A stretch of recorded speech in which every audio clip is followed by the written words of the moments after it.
మన రేవంత్ రెడ్డి గారు గెలుపు మనదే అంటున్నారు. గెలుపు మనదే, మనమే గెలుస్తున్నాం, కానీ అప్రమత్తంగా ఉండాలి. అంటే ఈ రాష్ట్రంలో 6 గ్యారెంటీలు లేకపోయినా, ప్రజలకు ఇచ్చిన హామీలు నెరవేర్చకపోయినా, హైడ్రా పేరుతోని అరాచకాలు చేసినా, ఇంకా ఎన్ని దుర్మార్గాలు చేసినా ఈ జూబ్లీస్ ప్రజలు పిచ్చోళ్ళు, కన్ను మూసుకొని ఓటేస్తారు. జూబ్లీస్లో మనమే గెలుస్తున్నాం. మన గెలుపు ఈ రాష్ట్ర ప్రజలను మరొకసారి మోసం చేయబోతుంది. ఇక కాకపోతే గెలుస్తాం కానీ జర అప్రమత్తంగా ఉందాం. గెలుస్తాము కానీ అప్రమత్తంగా ఉందాం. అందరం కలిసి పనిచేసి, కలిసి మోసం చేసి, కలిసి మరొకసారి ప్రజల్ని పిచ్చోళ్ళని చేద్దాం అని చెప్పేసి రేవంత్ అన్న మరి వాళ్ళ మంత్రివర్గానికి, వాళ్ళ పార్టీ నాయకులకు అందరికీ సెలవిస్తా ఉన్నట్టు నాకు నచ్చింది ఈ స్టేట్మెంట్. సో అందుకే అదే టైటిల్ తీసుకున్నా, గెలుపు మనదే. మరి జూబ్లీస్లో అంత పిచ్చోళ్ళున్నారా? లేదు జూబ్లీస్లో ఏమన్నా 119 నియోజకవర్గాలు రాని పథకాలు ఏమన్నా ఓన్లీ జూబ్లీస్లో ఏమైనా ఇచ్చిర్రా? లేదు ఈ రాష్ట్రంలో ఏడచూడని పరిపాలన ఏమైనా కొనసాగిందా? అంటే మన రేవంత్ అన్న చెప్పిండు 6 గ్యారెంటీలు 100 రోజులు ఇస్తాను. 100 రోజులు కాదు, దాదాపు 700 రోజులు కావస్తాను. మరి ఏమన్నా జూబ్లీస్ ప్రాంతంలో స్పెషల్గా ఏమన్నా 6 గ్యారెంటీలు అమలు చేసిరా ఈ నవీన్ యాదవ్ కానీ లేదంటే కాంగ్రెస్ పార్టీ కానీ? ఇలాంటి ముస్లింల ఓట్లు ఉన్నాయి కాబట్టి, ఆ ముస్లింలలో ప్రధానంగా అజారుద్దీన్కి మంత్రి పదవి కాబట్టి ఇంకా యావత్ సమాజం మొత్తం ఓటేస్తారని నమ్మకమా?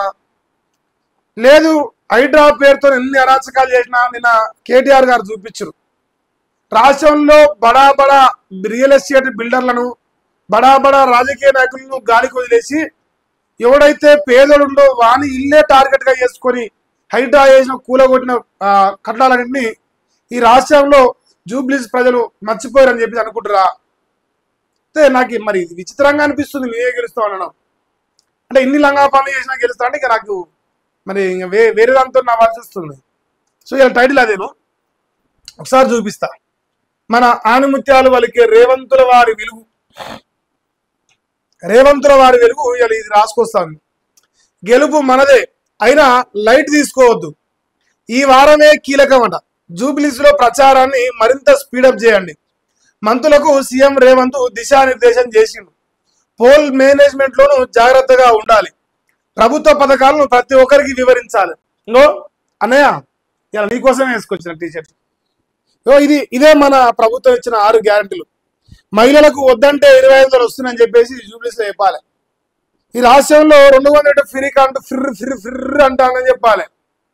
రైతులు నాకు అనిపిస్తే 15,000 వచ్చిందని చెప్పాలి. ఎవరన్నా పోరగాళ్ళు నిరుద్యోగులు కనిపిస్తారే నీకు 2 లక్షల ఉద్యోగాలు ఇచ్చారా అని చెప్పాలి. ఇట్లా కాంగ్రెస్ పార్టీ గ్యారెంటీలు మొత్తం దయచేసి ప్రజల్లో కూడా తీసుకెళ్ళండి. కాంగ్రెస్ పార్టీ కార్యకర్తలకు అన్నకు తమ్మునిగా నేను చెప్తా ఉన్నా. ఇక మన ఈ రాష్ట్రంలో పెళ్లి చేసుకుంటే తులం బంగారం లక్ష దేవుడేరు కానీ తులం బంగారం కల్పించినాం. ఈ అమ్మాయిలు ఎవరన్నా కాలేజీలో పోతే వాళ్ళకు వద్దంటే కూడా వాళ్ళు ఉచ్చిచ్చి వద్దన్నా కూడా స్కూటీలు ఇచ్చినాం. ఇట్లా ఎన్ని పథకాలు చెప్పు. 24 గంటల కరెంట్ వస్తుంది.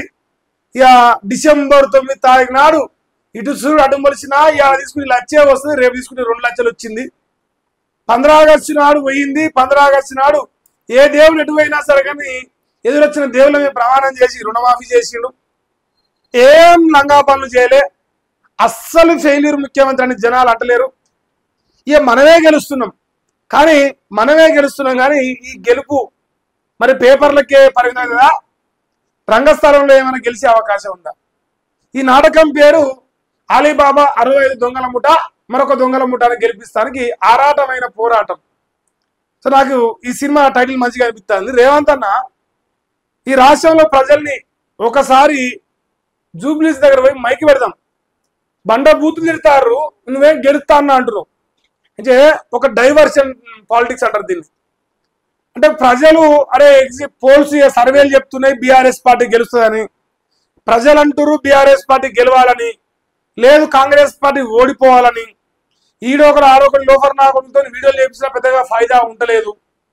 ఇప్పుడు ఏం చేద్దాం, ఎట్లా చేద్దామని రేవంత్ కొత్త బుర్ర రాతల ఫుల్లు పని చెప్పిండు. అరే మన దగ్గర ఉన్న వైద్యం ఉన్నది కారా, జనాలకి మోసపోయే రోగం ఉన్నది, మనం మోసం చేసే వైద్యం అని చెప్పేసి ఇప్పుడు డైవర్షన్ షురూ చేసి జూబ్లీస్ లో మనం ఓటేకపోయినా కాంగ్రెస్ పార్టీ గెలుస్తుందంట. అదే మనం కూడా ఓటేస్తే అయిపోతుంది కదా. ఎట్లాగో ముఖ్యమంత్రి గారు మనమే గెలుస్తున్నాం అంటున్నారు. మరి వాళ్ళే గెలిచేదానికి నా ఓటు ఇంకోని గెలిచేదానికైతే అదే కాంగ్రెస్ అని చేస్తా పాటు అని జూబ్లీస్ ప్రజలు అనుకోవాలి. ఇప్పుడు ఇదే డైవర్షన్. అంటే గెలుస్తున్నాం అనేది చర్చ జరిగినప్పుడు దానివల్ల ఓట్లు మేనేజ్ అయితే కదా, అక్కడ జనాలు వేస్తూ ఉంటారు. అరే అజారుద్దీన్కి మంత్రి పదవి ఇవ్వడంతో ముస్లింలో సానుకూలమైన ఫలితాలు వస్తున్నాయి, ముస్లింలు అందరం కలిసి కాంగ్రెస్ పార్టీకి వేద్దాము, రేపు నవీన్ యాదవ్ గెలిస్తానో కాంగ్రెస్ పార్టీ గెలుస్తానో మనకు మేలు చేస్తారేమో, ఇట్లా ఇవన్నీ అనుకోవడం కోసం ఇప్పుడు ఇదంతా ఒక సినిమా, రంగస్థలం సినిమా చూసిర్రా, అలా సమంత మన రామ్ చరణ్ వీళ్ళంతా ఏసాలు వేస్తారు. అట్లా ఏసగాడు అయిపోయాడు. ఏసగాడు రేవంత్ రెడ్డి అలా ఏసే వేసి రంగస్థలం సినిమా మొదలుపెట్టిండు. ఇది ఎప్పుడు కోసెళ్తుంది అంటే నవంబర్ 14 తారీఖు దాకా కోసెళ్తుంది. అప్పుడు దాకా వెయిట్ చేయండి, ఈ సినిమా కంటిన్యూ అవుతుంది. మేమే గెలుస్తున్నాం. ఎడ గెలుస్తారు? బొంద గెలుస్తారు. మీ ముఖం గెలవాల్సిందే, మీ బొందలు గెలవాల్సిందే. ఇంకా బీఆర్ఎస్ చేస్తున్న తప్పుడు ప్రచారాన్ని తిప్పికొడాలి. ఏం తప్పుడు? మనం ఏమి ఎగురు వెచ్చి అంటారుగా, ఎలుగవెచ్చి మనం పందిరేసి అబ్బాయి ఏం వేస్తున్నారు రేవంత్ రెడ్డి అని ఎక్కడ అంటారు?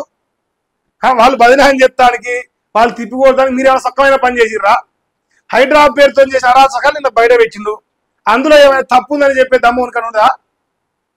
ఎవరికైనా కాంగ్రెస్ పార్టీ దమ్ము ధైర్యం ఉంటే నిన్న కేటీఆర్ గారు పెట్టిన ఆ ప్రజెంటేషన్ మీద ఎవరైనా మాట్లాడవచ్చు. మీ కాంగ్రెస్ లో ఆ దమ్ము నమ్మని నువ్వు కూడా తిప్పికొట్టరు, చూద్దాం మీరేమాత్రం తిప్పికొడతారో. మేము కూడా ఎదురు చూస్తున్నాం తిప్పికొట్టాలని. బీజేపీ బీఆర్ఎస్ లోపాయికారి ఒప్పందాన్ని ఎండకట్టాలి. ఈ లత్కోర్ పంచాయతీ ఈ 2 సంవత్సరాలు అవుతుంది. ఇప్పుడు బీజేపీ బీఆర్ఎస్ అంటే ఇప్పుడు ప్రజలు ఏమంటే Congress plus BJP equal to Naveen Yadav అంటారు. ఇప్పుడు ప్రస్తుతానికి ప్రజల్లో ఉన్న చర్చ. రేవంత్ రెడ్డి గారు గమనించాలి, ఈ నెల 4 నుంచి మళ్ళీ నేను ప్రచారంలో పాల్గొంటా. ఏం పొడుస్తావు? పాల్గొని పాలు పోసి పండుకోవాల్సిందే. నువ్వు చేయగలిగేది ఏంది?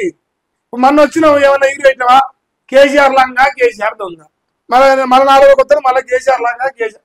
నువ్వేమైనా వీకే కలితే గది చెప్పుకున్నానంటే అది చేత కాదు.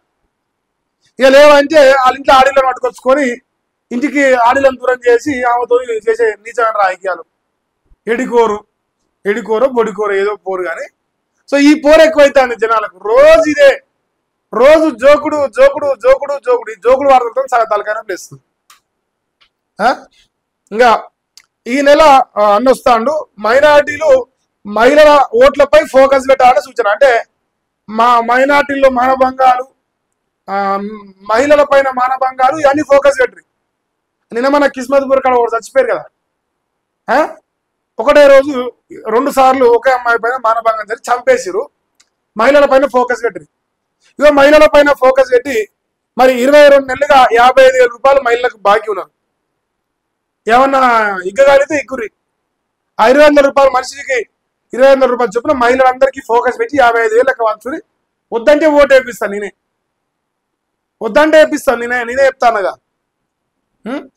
ఇంకా డివిజన్లకు ఇన్ఛార్జీలుగా ఉన్న మంత్రుల నుంచి రిపోర్టు తీసుకున్న ముఖ్యమంత్రి. అంటే ఏమంటారు? ఒరే నాయన సచ్చినా కూడా ఓటేవరా, రేవంత్ రెడ్డి దొంగరా, రేవంత్ రెడ్డి లంగరా, మమ్మల్ని ముంచిండ్రా అని అంటురా రిపోర్ట్లలో. మంత్రులు ఇచ్చిరు కానీ నీకు రిపోర్ట్లు. అలా రేవంత్ రెడ్డి బండబూతులు తిరుగుతురా, నాకు తెలిసి తిరుగుతారు. ఎందుకంటే మనం చేసిన లంగాపాలు మొత్తం ప్రజలకు తెలుసు కదా. ఎదురొచ్చిన దేవుల మీద కొట్టేసి ఆ జూబ్లీస్ పెద్దమ్మ మీద కూడా కొట్టేసి లాస్ట్ ఆడ కూడా గంగలాగుతుంది. మరి ఆ జూబ్లీస్ పెద్దమ్మ శాపం గిట్ట ఏమన్నా నువ్వు వీక్తావేమని నాకు డౌట్ వస్తుంది. ఇటు సూర్యుడు అడ్డు మొలిచినా, అటు చంద్రుడు మొలిచినా, ఏ చంద్రుడు అడ్డు మొలిచినా మనం మొలిచింది ఏం లేదు, మన్ను కూడా లేదు. సో ఇది నల్లవాళ్ళకి వెళ్ళి వచ్చిన అమరావతి పిల్లట మరి రేపు జూబ్లీస్లో గెలుస్తా అన్నట. మీరు గెలుస్తాడా లేదా మరి మీరు చెప్పురు ఆయన, నేనైతే గెలవడంట అన్న. ఇక అన్న తలకాయ కిందికి పెట్టి కాలు పైకి పెట్టి దేవుడా దేవుడా దేవుడా అన్న కూడా గెలవడు. సాయిరామ్ అయితే అంత ముచ్చట. ఇంతవరకు ఈ వార్త కనిపిస్తున్నది.